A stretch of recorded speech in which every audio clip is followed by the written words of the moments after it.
قال النبي محمد صلى الله عليه وآله وسلم: علي وليكم بعدي. فالناس اللي داير مداره قالوا: رضينا.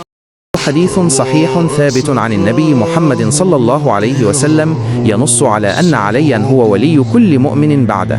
هذا الحديث من الأحاديث الموضوعة التي لا أصل لها في السنة النبوية الصحيحة.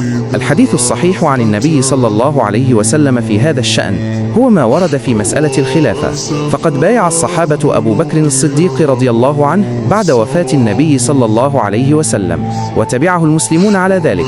أسباب اختلاق هذا الحديث: التحزب والتعصب. اختلق هذا الحديث بعض الأشخاص لتحزبهم لعلي رضي الله عنه ورغبتهم في إثبات تفوقه على سائر الصحابة. الدفاع عن مذهب معين.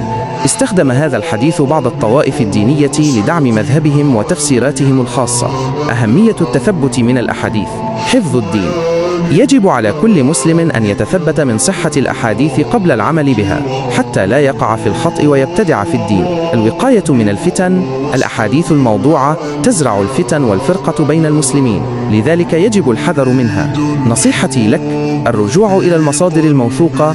عند البحث في أي مسألة دينية يجب الرجوع إلى المصادر الموثوقة ككتب السنة النبوية الصحيحة وتفاسير العلماء المعتبرين. التحلي بالعلم. العلم هو السلاح الذي يحمي المسلم من الضلال والانحراف، فكلما زاد علم المسلم زادت قدرته على تمييز الحق من الباطل. ختاما، أتمنى أن يكون هذا الشرح قد وضح لك الأمر. إذا كان لديك أي أسئلة أخرى فلا تتردد في طرحها. بارك الله فيك.